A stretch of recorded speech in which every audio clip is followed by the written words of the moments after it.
Hey everybody, Robert Barr here with filibuster.com, Philadelphia business news in the raw. Today I want to talk to you about, let me start off by saying this. The Delaware Valley, the Philadelphia area, along with the rest of the nation, is currently in the throes of a salmonella scare with tainted peanut butter. And I know we've had some deaths, and it's making a lot of people sick across the country. And I know they've pinpointed it to a particular plant down in Georgia, I believe.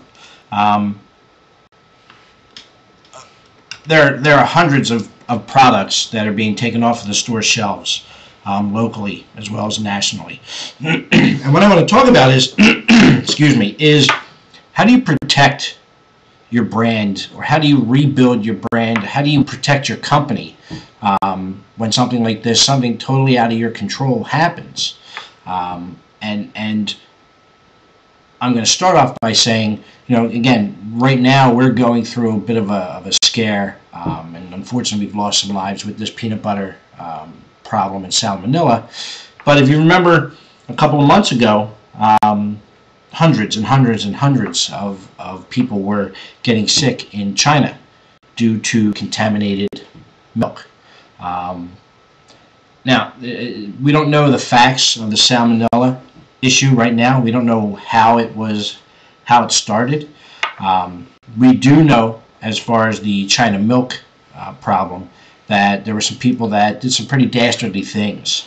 They looked the other way. There were, I think, something in the neighborhood of 22 companies that were involved. But here's the point. These people in China literally are losing their lives over this contamination.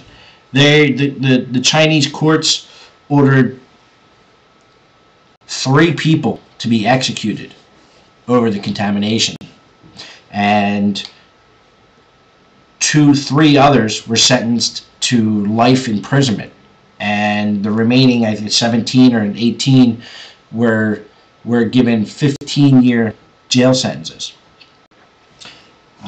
Again, the things that they did were pretty scary. They admittedly, I don't know if they admitted it, but they knowingly contaminated kids' milk, and that's a problem. But these guys are paying with their lives for their mistake. Now, some here in the U.S. would say, everybody deserves a second chance. So I say, with that second chance, how do you any of the companies in Philadelphia area, in the Pennsylvania area, how do you recover from an issue that you had nothing to do with? You just happened to buy some peanut butter from some company somewhere in Georgia, and the next thing you know, there's tractor trailers backing up to your loading dock, giving you your crap back, and you got to start giving refunds. What do you do? How do you protect yourself? There's no amount of insurance or business interruption insurance or anything like that that's going to help you get through it.